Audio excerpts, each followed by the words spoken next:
probably much better. Miss Romy knows them. Romy has taught with them. So, Mhm. you know, so, Robbie is very good. Robbie Mockery, Dr. Mockery. Yeah. Then Marco Pelliccia is very good. Yeah. Yeah. So I'm largely going to follow Robbie's textbook today, actually. Okay. That's good. That's good. Yeah. Um, I think I would like to inform you that probably we will have a big class today. We already have 46, 45 students joining with us. Um, so actually this guest lecturing class is not only for international program. I opened an opportunity for all of the, also including the regular program. So it's a good opportunity for them to know you, Professor Arnab, because we will invite Professor Arnab in the next future to be our guest lecturer for one semester. Okay, Professor? Yeah. So yeah, we already have around, now it's already 50. So 50, around 50, yeah. So probably how many minutes, how many hours you will have delivering the teaching for today, Professor? Well, I have prepared 30 slides. I think it's not good to overload information. So I've prepared 30 slides. I'm thinking that it will take maybe an hour, slightly more than that, and then some discussion if people have questions. So that is how I'm planning the day. So we'll see. Okay. Okay, thank you so much.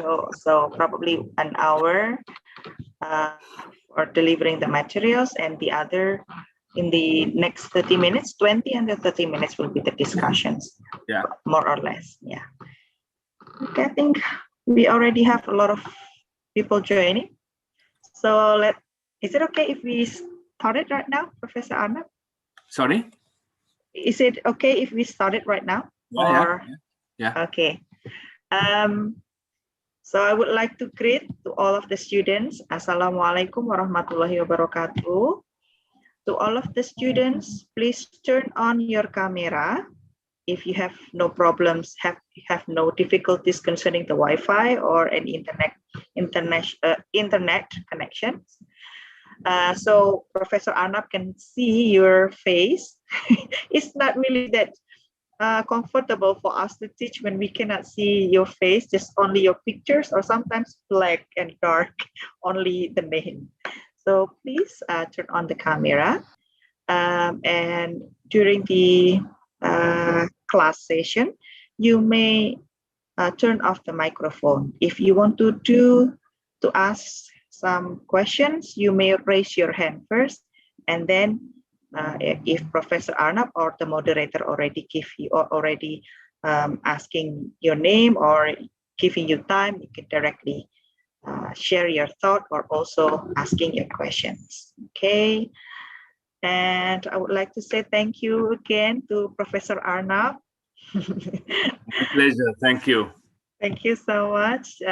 This is a challenge actually for application mathematics for me, because this is the first year actually, first year students, the second semester, and mostly the challenge for me is I cannot see all of them directly. So our we cannot know each other very warmly know each other, because we haven't met each other. So hopefully within this online course, after this we can have more meeting each other, because probably after this we would like to propose you to be our guest lecturer in the next collaborations. And also today we would like to invite Mr. Fitra is becoming our moderator today. Thank you, Mas Fitra. And he is our young lecturers. For me, I'm not young anymore, Professor. So he's the youngest, the youngest lecturer in our department. Hopefully, today we will carry out this guest lecture with successful. Okay, I will give this time 1.5 hours to Mr. Fitra and also for you, Professor Arnab. Thank you very much. Thank you. Thank you, Mrs. Dia. Good evening, Mr. Arnab. Let me introduce myself. My name is Fitra Prasapa Widya Purna. I am one of the students of Mrs. Dia. So actually, in 2012, I was a student of her, and now maybe like I'm being her assistant in teaching some math class and some other classes. Okay, and now here we have our students in mathematics. So actually they were maybe in their second semester, and now we will have to talk about game theory. It is about game theory through mathematics approach. So because game theory is quite basic for economics, and of course it is through mathematical approach, and now we will have to see and we will have to discuss it with Mr. Arnab here. We want to know the background of Mr. Arnab. He is graduate and postgraduate in Indian Statistical Institute in Kolkata, India. So actually his graduate and postgraduate is in India, and then in his post honorary doctor, it is in University of Mumbai in 2002, and then in 2008 returned to the Indian Statistical Institute to complete a PhD in statistics. So actually he has a double degree in PhD. It's quite difficult. Yeah. So let us have our new knowledge from him. Yeah. And now time for him to deliver his presentation. This is your times. Thank you, Mr. Vitra. Can I share my screen? Yeah. Please. Mas Firman, could you help me to make Mr. Arnab to be the co-host? Yeah, I think I can share my screen. Yeah. Thank you. Is that visible? That's visible. Okay, students. So I've kept this very preliminary, really an introduction, just to maybe get some of you more interested to learn a bit more about game theory, just a little bit of introduction. And then let us see how this goes. My understanding is that this is your first venture into game theory. It's an exciting area. So let us see. Let us have a journey for about an hour, and then with discussions, and let us see where we can reach. I think if you are interested, you will have much greater opportunities to explore game theory later on, and I'll provide some insights into that. Today's date is also very interesting. It's the 14th of June, right? 13th of June, yesterday, was John Nash's birthday. And that is very significant because this field of study actually originated from John Nash. Unfortunately, John Nash had severe health difficulties from the age of 30. So he almost did not do any research work after 30. He published his work on game theory at the age of 25. While he started working on it at the age of 21. He published his fundamental work at the age of 25. Okay, and by 30, it was done. So he died in 2015, much later. But so that's today is also a celebration, a little bit of John Nash. So let me see whether this moves. Yeah. So what are we going to do today?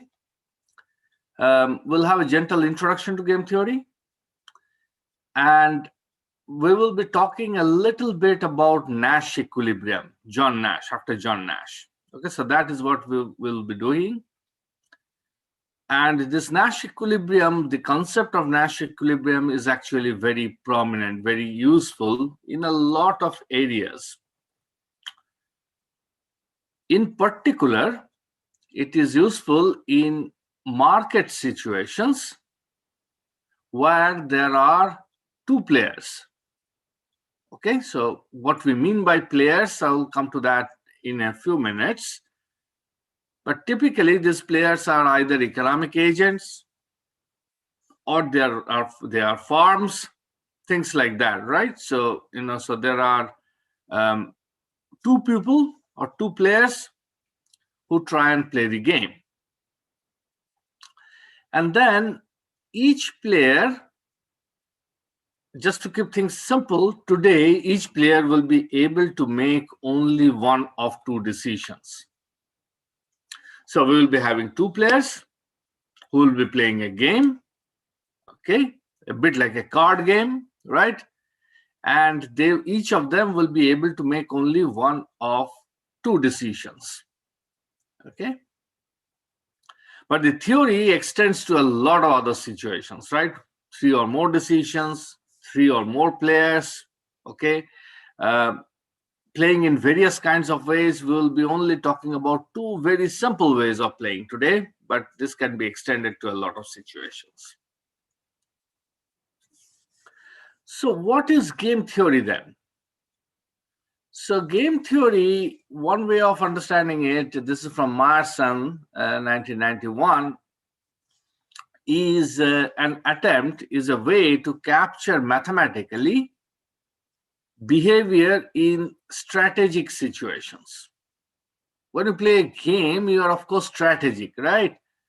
Because you are trying to win the game, right? That is the purpose of playing the game, right? So you want to win against your opponent.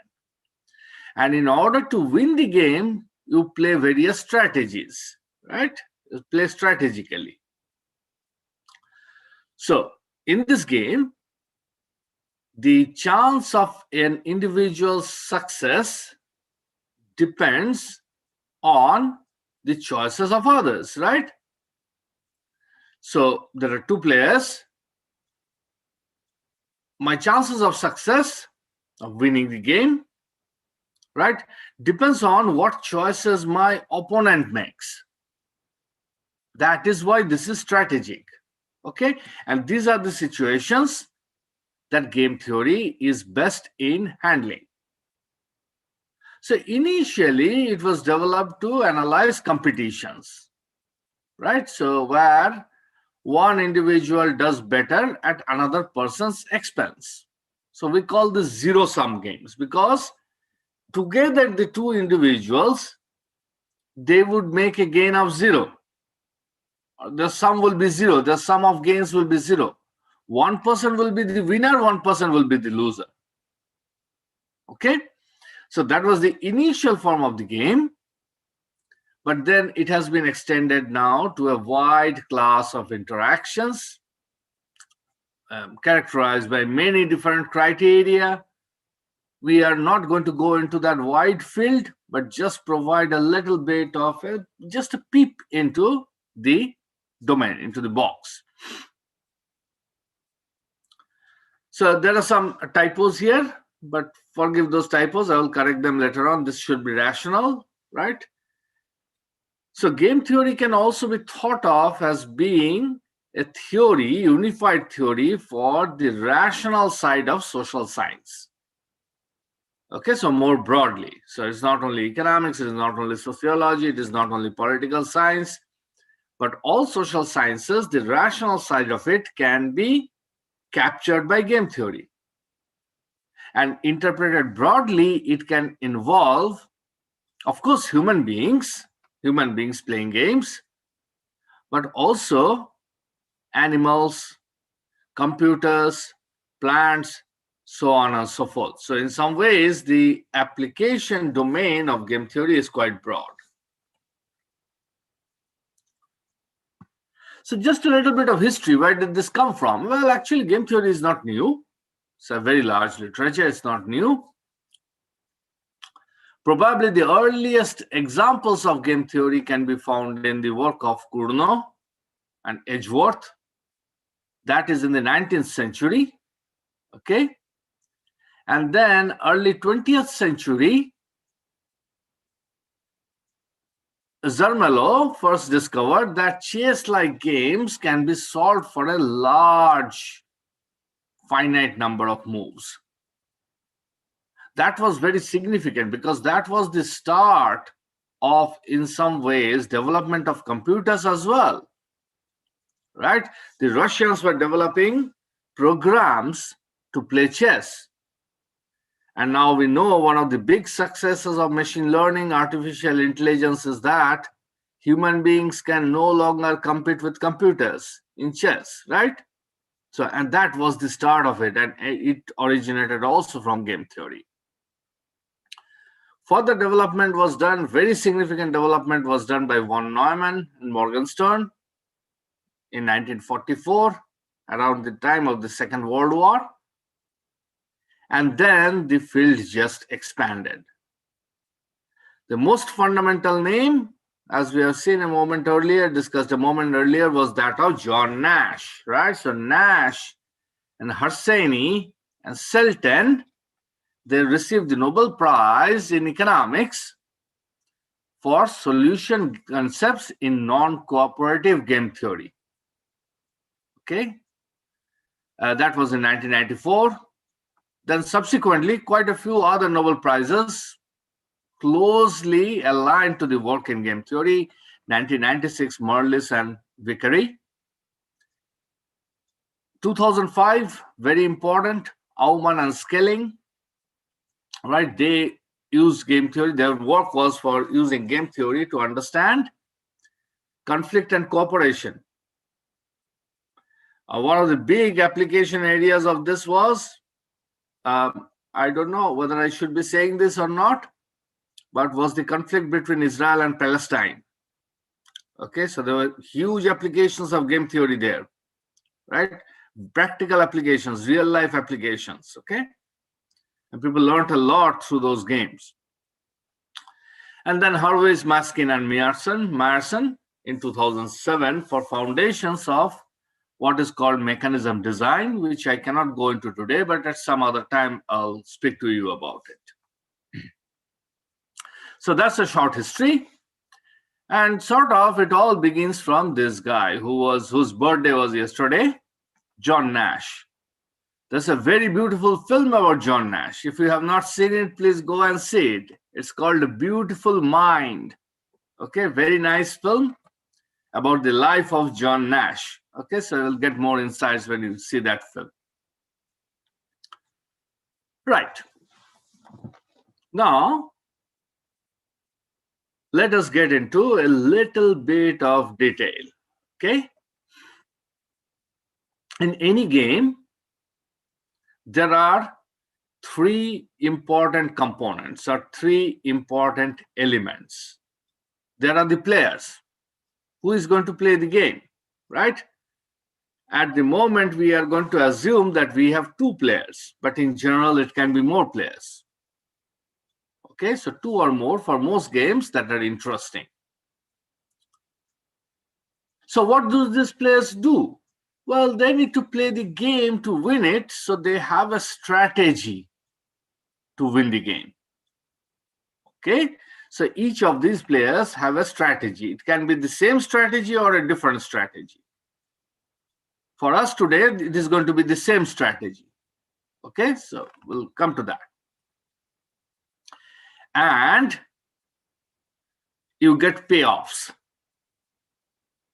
Think of this in terms of monetary terms, or think of this in terms of number of potatoes, think of this in terms of sacks of rice.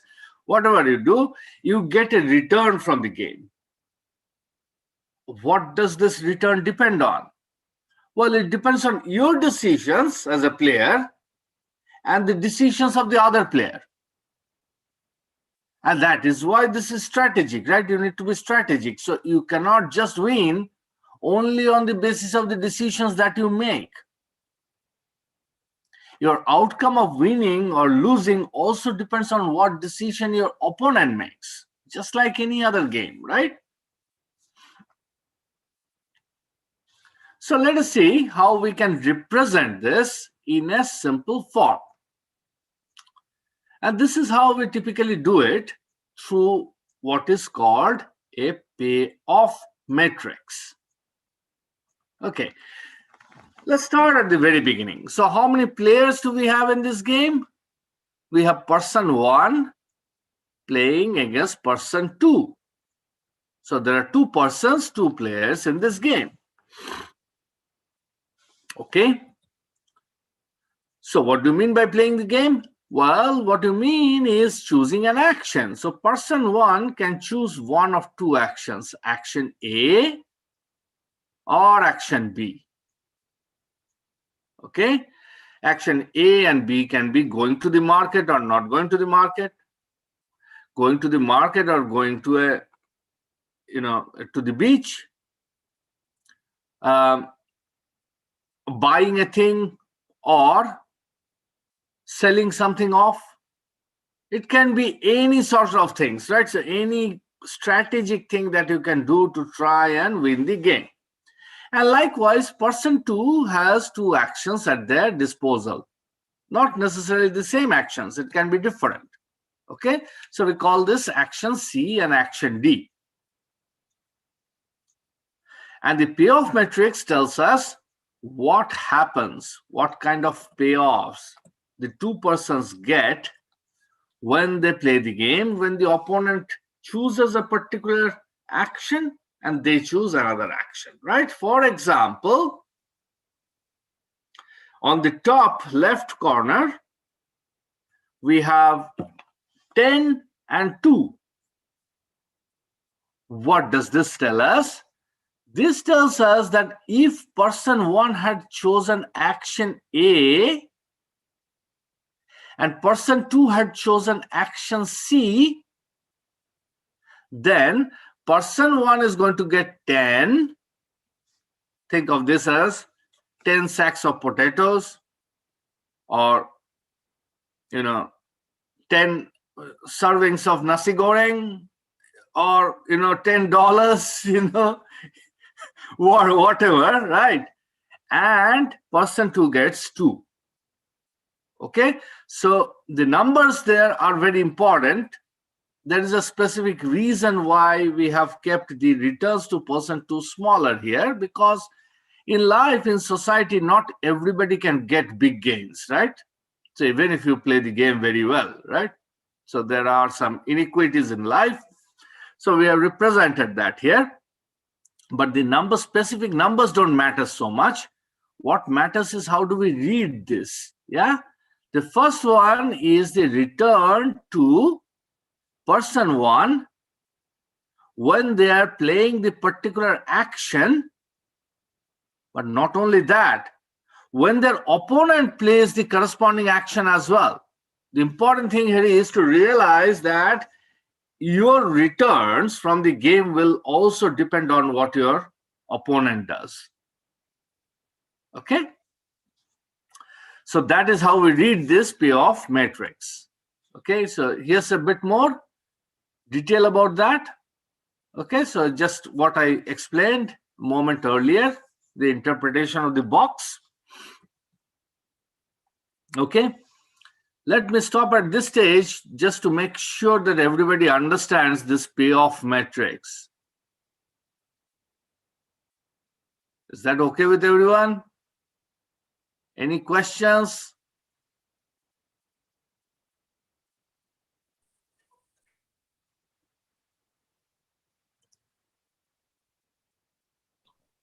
Do you have any questions, students? Not yet. Not yet. Okay, Yeah. so you're keeping track of that. Okay, so far so good, right? You have understood the payoff matrix, right? Okay, this is very important. Okay, let us go then. Right. Again, example, if person 1 chooses action A and person 2 chooses action D, then how much does person 1 get? Person 1 gets 8, a payoff of 8. And person 2 gets a payoff of 3, right? So that is given in this circle here, right? So represented in the circle, okay? Very nice and simple. Okay. Let us come now to another core concept. And this is core. This was the fundamental contribution of Nash, John Nash, right?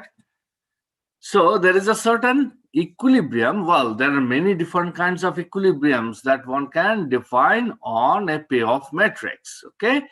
The first and the most prominent one still is something called a Nash equilibrium. Nash, right? So after John Nash, Nash equilibrium. Sometimes I'm going to call it NE in the lecture, okay? So Nash equilibrium. Right. What is a Nash equilibrium? It is a combination of strategies in which each player's strategy is his or her best choice given the other player's choices. Okay? So no matter what the other player's choice is, it is player 1's best strategy and player 2's best strategy. That is what is called a Nash equilibrium. Okay? So then what happens? If one person deviates from the Nash equilibrium, then that will result in the same or lower payout for that person, right? So nobody has an incentive to deviate from it. Okay, if you deviate from it, the payoff that you get or the payout that you get is the same. It doesn't change or it becomes lower. So then both of the persons, when they are in this Nash equilibrium, they have incentive to continue there, right? That it is in this sense that this is an equilibrium because nobody has any incentive to deviate. Okay, so you stay there. That is an equilibrium. That is the Nash equilibrium. So we are now going to play a game to try and understand how to find out a Nash equilibrium. How do you find a Nash equilibrium in your game? Now, this is a very mechanical, methodical process. Okay, so and we are going to follow this process. Very simple. Okay, there are a few steps, and I'm going to illustrate each of these steps in the context of one of the games. Okay, so where does it start from? Well, first of all, you pretend that you are one of the players. Okay, so that's player 1 and player 2. You pretend you are one of the players, and then you assume that your opponent picks a particular action. Your opponent has how many actions? They have 2 actions, right? Yeah, in our assumption of the game, simple assumption of the game, 2-person, 2-action game, right? Okay. So assume that your opponent has picked a particular action. Now, based on the payoffs, what can we do? We can find out if my opponent chooses that action, what is my best possible action, right? How do I choose that? Well, I look at the payoffs. Okay, I look at the payoffs for the 2 actions that I have and try to figure out which one gives me the higher payout, right? Okay, so from the payoff matrix, we can figure that out. And once we have figured that out, what do? We put an underline below that number. This is my higher payoff. Okay. Now, that is for one action of the opponent. Now we have to do this for all the other actions, right? In our case, there are only two. So you do it for action 1 and second action. Okay, so that is step 4. Right? Now that is for one player. Now you do the same thing for the other player. Okay? And then we look at the table to find out whether there are any cells, any entry where both numbers are underlined. Okay. So if both numbers are underlined, what does it mean? It means that for player 1, that particular action is the best no matter what action player 2 takes. For player 2 as well, that particular action is the best no matter which action player 1 takes. So what have we got here? We have no incentive for any player to deviate from that particular action set, right? So it is the Nash equilibrium. Okay? Right.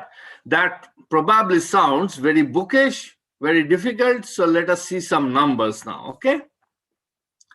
So back to our payoff table. Okay? So we have seen this earlier. Okay? Right. We are now thinking from the point of view of person 1. Okay?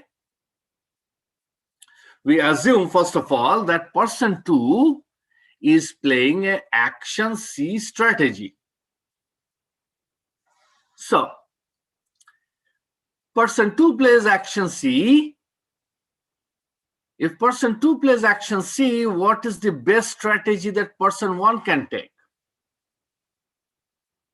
Well, if he or she takes action A, then they get 10. If they take action B, they get 12. So 12 is better than 10, right? Okay, so the best choice is 12. Okay, so if person 2 takes action C, the best choice of person 1 is 12. So what do? We put an underline here, right? Under the 12. Okay, like this. Okay, everyone together? Nice and simple. Okay, but person 2 might have played a different strategy, right? He or she might have gone for action D. What happens then? We find that still the best possible action for person 1 is action B because the payoff there is larger, right? It is 10. It is larger than 8. Okay? Right. Good. Now, for person 1, we have determined what are the possible actions, so how they should play the game, conditional on what person 2 does. Now we go to step 5, right?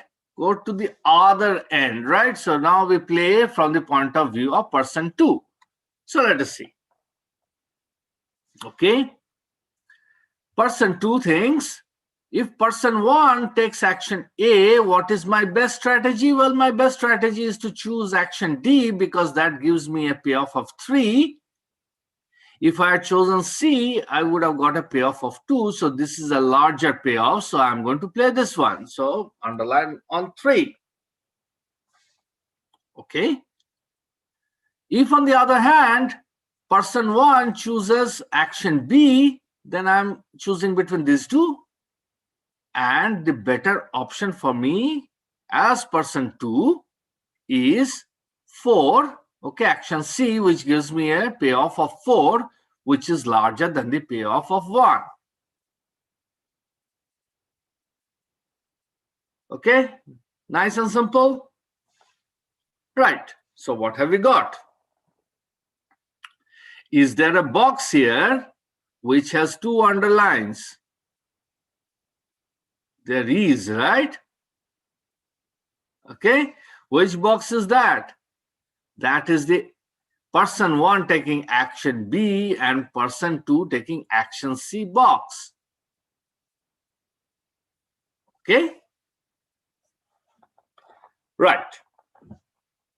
Now let us see a bit more about this particular solution. Okay. The first thing we want to do is to make sure that this is the Nash equilibrium. The second thing we want to do as an economist is try to understand what happens to welfare here. Okay. The way to understand welfare here is to look at the total payoffs under each of these elements or choices, right? So out of these 4, which one gives the highest total payoff? Well, obviously this box, right? It gives 12 plus 4, 16. That is higher than any of the others. So it gives the maximum possible total return to both the players. But what is also interesting is that in this box, both players actually get their own maximum possible payoff, right? For player 2, person 2, it gives 4, and they cannot get more than 4 in any of the other boxes. For person 1, they get 12, they cannot get more than 12 in any of the other 3 boxes. So it also maximizes their own welfare. So this is a good solution. Okay, so suppose this were the Nash equilibrium in this game, right? We need to still verify that, but we suspect that might be the case because we have 2 underlines here. Okay, then this is a very good solution, both from aggregate welfare point of view, but also from individual welfare point of view. Does Nash equilibrium always give us this solution? Well, the answer is no. That is why this is so interesting. Okay. So there are many situations where Nash equilibrium is going to push people towards an outcome which is not socially optimal, which is where the role for the state comes in, the role for society, institutions come in to try and create design societies and institutions in such a way that you can go closer to the best possible outcome. In this case, we are in a good state. Okay, this is a good example. Right. Now let us see what happens, whether this is really a Nash equilibrium, right? So let us see, person 1, if you are in this place, do you have an incentive to move to your other action? Right? Suppose you think tomorrow that maybe, I could have taken action A rather than action B. So suppose you take action A, and of course your opponent does not move. What happens? Your own return or payoff decreases, right? So you are not going to go there, right? Okay, so person 1 is not going to move from this action B. What about person 2? Well, if person 2 moves from this to action C to action D, their return or their payoff also decreases. So they are not going to move there, right? And that was what? My friends, that was the definition of a Nash equilibrium. So this guy here, action B for person 1 and action C for person 2 is the Nash equilibrium of this game. Let me stop there again, just to see whether there are questions.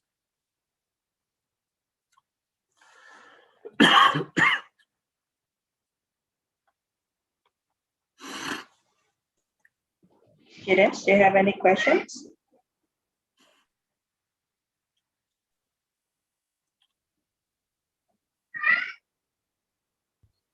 Don't be too shy. Those who watch from YouTube, you can ask the question through the chat, through the live chat. If there are any question about Nash equilibrium, feel free to ask if you do not understand it. Yeah. Okay, so maybe best to assume that everybody has understood so far and then proceed and then see where we are, okay? Okay, so we have double checked our Nash equilibrium, right? So this is really the Nash equilibrium. Right.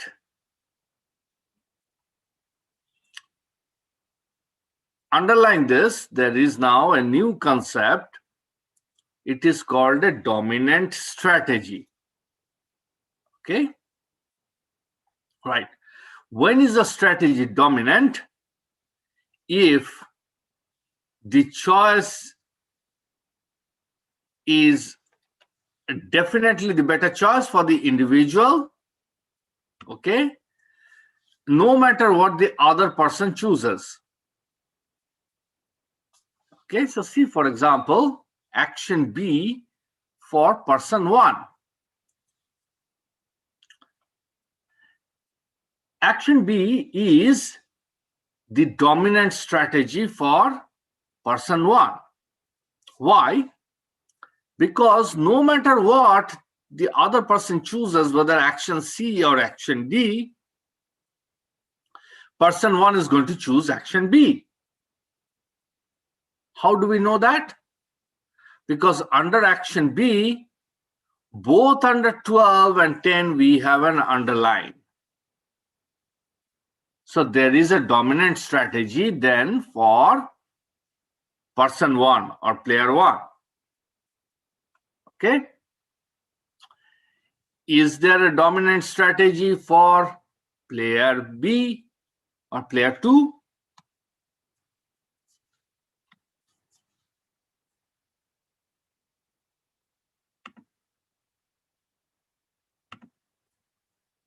Anyone?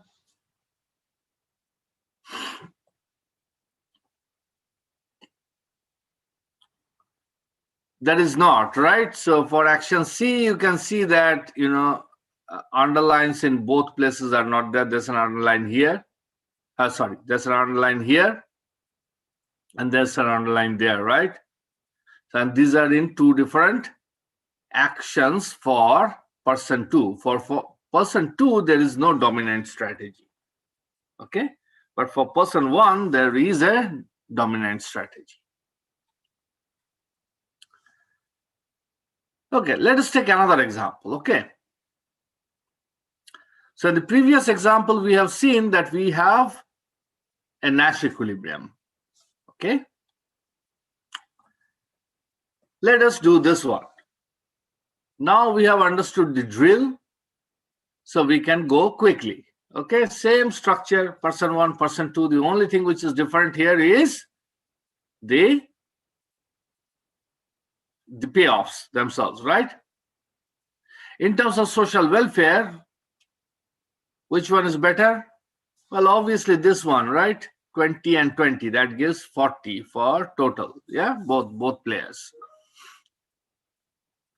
This is also a symmetric game, right? So you can see that person 1 and person 2 are symmetric in this game, right?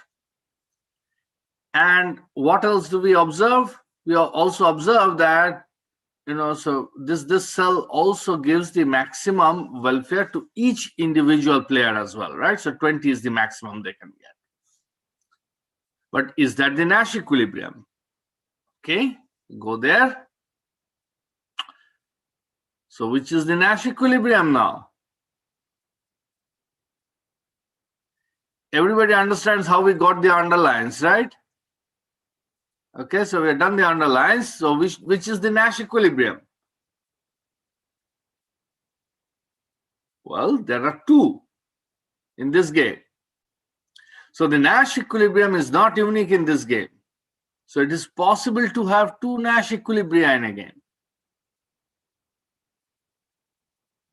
Okay. I'm going to leave this as an exercise for you guys to do, to find a very simple game in which there is no Nash equilibrium. Okay, so there are many games in which there are no Nash equilibria as well. Okay, so you can look at the internet, you can look at the books, but try and explain the particular case. Somebody is going to coordinate that, try and see whether you can find a game where there are no Nash equilibria. But one important lesson that we have learned from this particular payoff matrix is that Nash equilibria does not need to be unique. There can be two Nash equilibria. Okay. So suppose we have two Nash equilibrium. Then economic theory actually tells us very little about which outcome occurs with certainty. Okay. So then you need additional information or actions to help decide where you go. Okay. This is actually very, very important in economics. For example, if you have the particular specific good institutions and mechanisms in place, right? A middle income country like Indonesia can leapfrog and go forward. But if those institutions are not in place, it can stay stuck in a bad equilibrium. Okay? So multiple equilibrium is actually a reality. It occurs in many different walks of life, not least in development.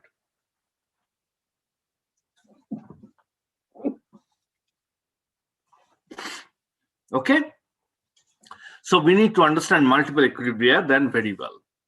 Right? So two Nash equilibria, as we have seen, is possible. Right? So we have seen an example of this. So what can we do when we have two Nash equilibria? Is there a way to solve this? Well, there are ways of solving it. We are going to look at one way of solving it today. That is going through a sequential game. Okay.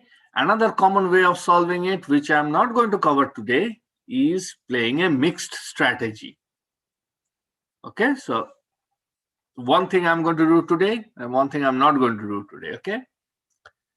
So that is also, for those of you who are interested, that is left as a reading. So how do you play mixed strategies, okay, in order to solve the Nash equilibrium problem, right? But before that, you are going to find a good example for a case when there is no Nash equilibrium, okay? Right. So one way of solving this is a sequential decision. So we imagine that we can make the decision sequentially. If you can make the decision sequentially, then you can go in reverse to solve the problem. What do we mean by sequentially? Well, we assume that player 1 plays first and player 2 plays next. Okay, so that is sequential. In economics, most games or most equilibria are obtained by playing sequentially. Okay, so there are many good examples of this. One very good example, classical example, is actually neoclassical theory. Okay, where markets close one after the other in a particular sequence. That is why you get the equilibrium that you get, right? So otherwise you would not get there. So how do we do this? So, yes, hello? Did someone have a question?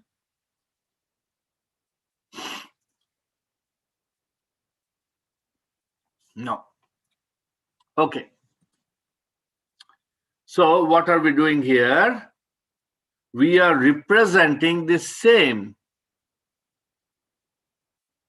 payoff matrix, this one here, but now in the form of a decision tree by assuming that player 1 or person 1 plays first. Okay, so that's an assumption, right? So we are playing this sequentially. Okay, so then what happens? How can we do this? Well, we say, well, person 1 chooses yes, that is action B, or chooses no, that is action C. Okay, now after person 1 has already made the choice, let person 2 make the choice of yes or no, and the corresponding payoffs are given here. Okay, now suppose person 1 chooses yes. Person 2 can choose either yes or no. Which one would they choose?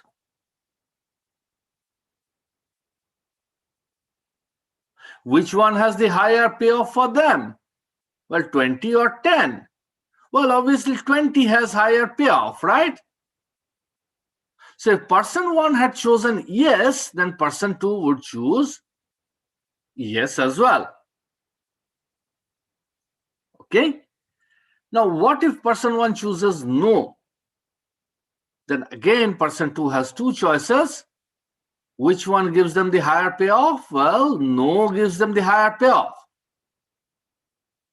So person 1 chooses yes, then person 2 should choose yes. And if person 1 chooses no, then person 2 should choose no. Provided they are playing rationally, right? They are playing on the basis of looking at the payoffs, okay?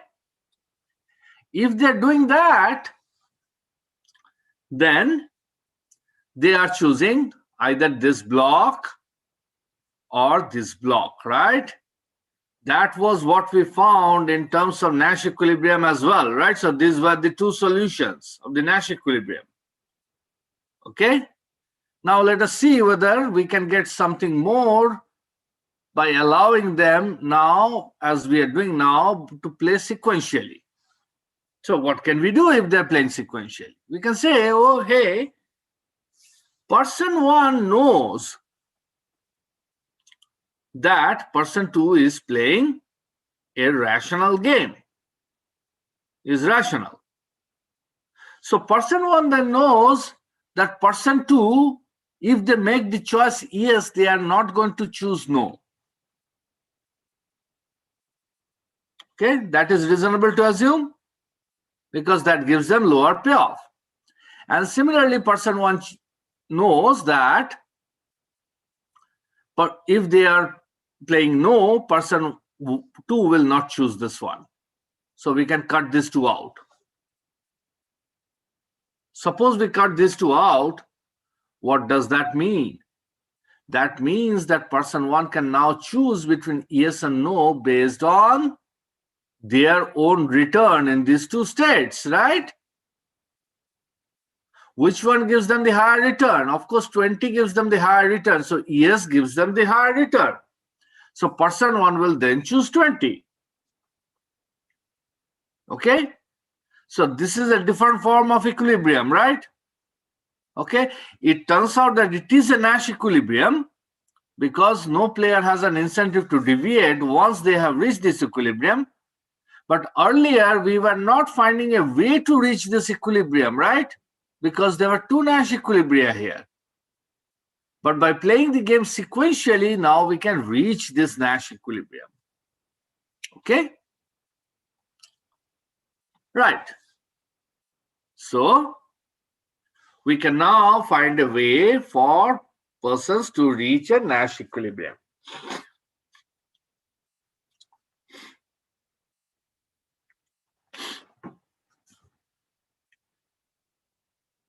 Together, everyone. What have we done so far? Very simple examples of game theory. Okay. Simultaneous decision. We have talked about Nash equilibrium. Sequential decisions. Some Nash equilibrium can actually occur if people are rational, right? You can get to the Nash equilibrium by playing sequentially. There are many questions here to be addressed. Okay, I'm probably going to include a few of these in an additional slide just for your thinking, and then I'm going to circulate the slides. I'm going to send it to Mr. Fitra and Dr. Dia, and then we will take it on from there. But for the moment, I have some references for you. The book that I have been following in developing these lectures is Intermediate Microeconomics by my colleague Robert Mockery, and he is actually a fantastic teacher. And by the way, one of your lecturers as well, Romy, has taught for a long time with Robert Mockery, right, Robbie? So he knows Robbie very well. And if some of you guys come to do, some part of your study abroad to our university, again, you will be taught by Robbie. So Robbie is a fantastic teacher, and he has a book. For those of you who are interested, I also suggest going to this wonderful discussion paper by Larry Samuelson. Okay, so game theory in economics and beyond. Okay, so I'm going to leave this as a suggestion. And I'm going to stop there, invite questions, discussion, so on.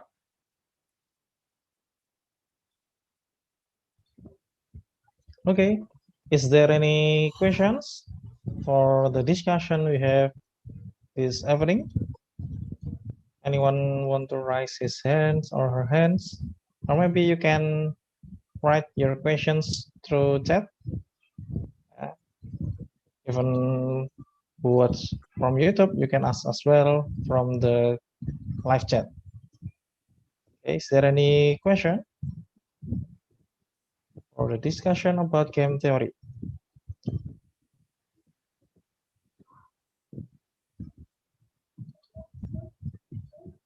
Oh,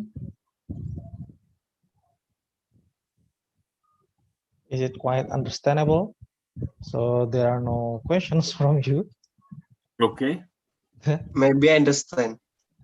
Maybe. Okay.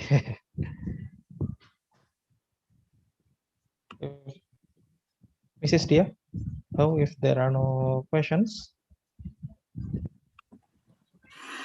Hi guys. Are you sure? No questions? But yeah, eventually you deliver it very easy to understand. Yeah, Nash equilibrium is probably, if may I propose to have 2 minutes for sending using Bahasa Indonesia, Professor Arnab? Yeah, sure. Oke, teman-teman, Nash equilibrium ini sangat mendasar ya buat teori ekonomi, khususnya ekonomi mikro. Kenapa? Ini adalah teori behavioral, perubahan perilaku manusia. Kita menentukan kebijakan, menentukan satu tindakan gitu, itu dari game teori ini. Jadi silakan bisa ditanyakan, jangan malu. Pakai bahasa Indonesia bisa nanti dibantu Mas Fitra translate-kan ya. Ya, misalnya ada kasus apa deh, bisa kalian tanyakan ya. Silakan jika ada pertanyaan. Okay, please everyone, if you have any questions. Nash equilibrium is very fundamental in microeconomics. So everyone is having this problem, but sometimes you're not measuring it. For example, you and your friends as a person 1 and person 2, if you are saying after the class and you say, yuk bakso yuk, you're eating bakso or eating nasi goreng. 2 of you are choosing between it. One of them said, I don't like bakso, but I like nasi goreng more. But the other one is, I'm really starving, like totally starving. I need nasi goreng more than bakso. So those are kind of the Nash equilibrium implementations. This is the in your daily life. Okay, if you have any question, I think we also have foreigner students. Do they attend in this class? Adiba or yeah, Adiba. We have international students. He's in here. Oh, I cannot find her name. Let me give you another good example. This nasi goreng example was fantastic. A very similar example is a COVID example. Okay, so whether you should practice social distancing or not. Okay, so you and your friend try to decide whether you want to practice social distancing or not. Of course, if you practice social distancing, then you are going to spread less of the virus, right? But you are going to have less of the fun as well, because if you go together, then you can have some fun, you can have a game, and so on and so forth. Now, it is a big societal decision, and everybody is trying to make this decision between, their friends, right? And it is not clear that the Nash equilibrium in this game is the one which is best for society, right? Okay, so if you think that, you're interacting with your friends is more important, and everybody thinks the same way, then in society we are going to have a lot of spread of COVID. Yeah, and that is not going to be a very good outcome for society. So Nash equilibrium necessarily does not lead to the best possible outcome, right? Okay, so, and you're going to see more of this if you look for example, at prisoner's dilemma game. Okay, so I'm going to leave another comment on that as well. Okay. Yeah, it's a good example, like in the COVID-19, whether you want to practice the COVID-19 or, but in here, challenge is all the youngsters, all the teenagers, I think also, I read it also in Edinburgh, all the students is gathering together. They call it as like, we are doing the student-centered learning. And here we go, it's like a personal dilemma theory on the game theory that everyone is bonding and increasing their academic but in COVID-19 and then increasing COVID situations. It's also a great examples. Thank you, Professor Arnab. Anyone, if you have any questions, especially for IPF students, may I know how many IPF students here? Please raise your hands. IPF students.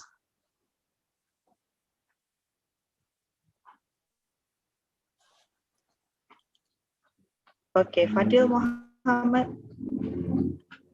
Another? Okay. Do you have any questions, Fadil? Eduardo? Okay, good.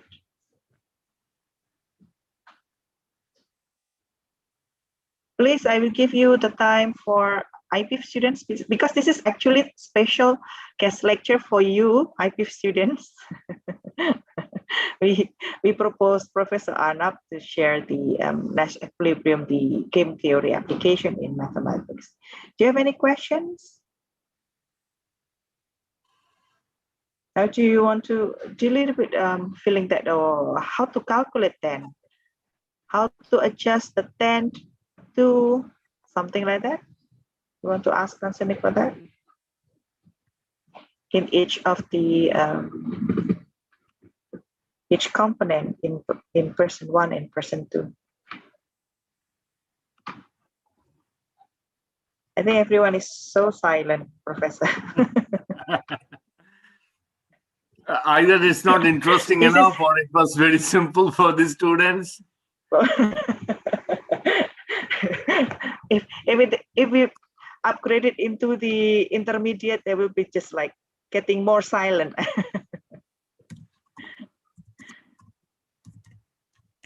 Okay, do you have any questions? Okay, I will ask one of the students then. Okay, Eduardo,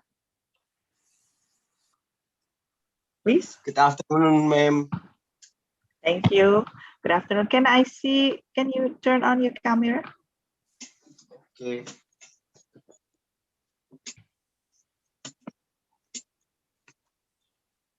Okay, Eduardo, do you understand? Oh, Professor Arnab is saying hi, sending greetings Yeah, to you. I understand about the session 3. Just that. Okay. Okay. And do you have any problem with the probably if you have any not only questions, or do you want to share probably the No, implementation? yet, ma'am. Not Yet, I just understand about the session 3. Session 3. Yes. So you did not understand how we got the Nash equilibrium from the payoff matrix. Did you understand that? Underlining the choices and so on. We understand for the Before the session 3, I metrics. a little bit don't understand. Okay. Yeah. So maybe try it out at home once more, the same example. Then you will slowly, follow the steps. You will get it. Yes. Okay. So.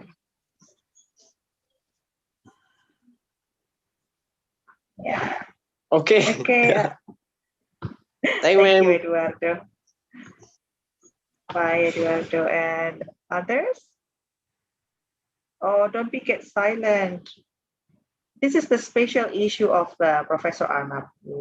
We need to use our time. Like for me as a student, it's just like, yes, I got Professor Arnab in here. I want to raise some issue then, like some problems. Like for example, Professor, how to calculate making the matrix, something like that. If you do not understand, you can ask to Professor Arnab.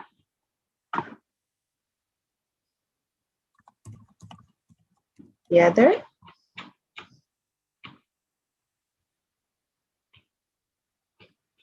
Okay, I think everyone is within silent is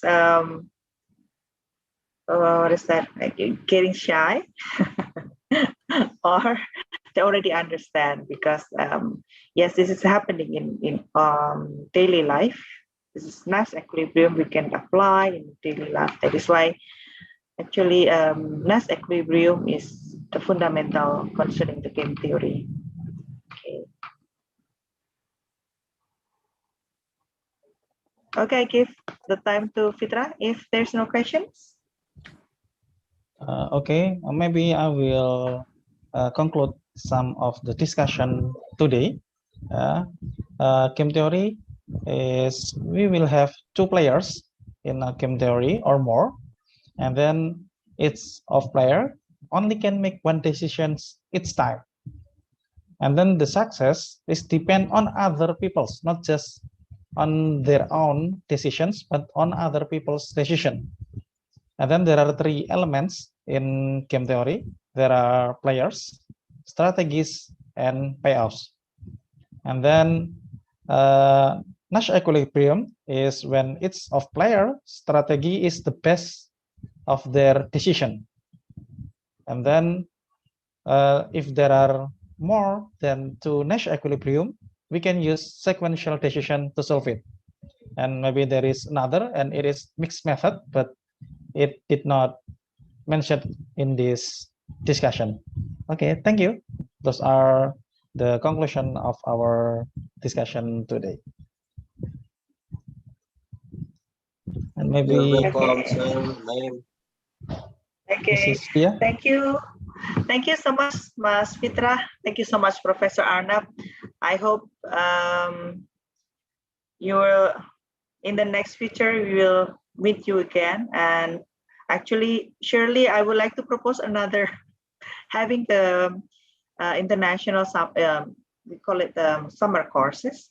And probably we will talk about it in the future. I will send you an email concerning for that, because you will have the summer course, and our director, the director of the international program, Dr. Dimas, proposing you and me actually becoming in the one stage to share our research concerning previous our research. Probably we could like integrate one on another concerning the well-being or another things that we can join in for one stage in the seminars, something like that. Thank you so much, Professor Arnab. It's a wonderful having a wonderful time with you there.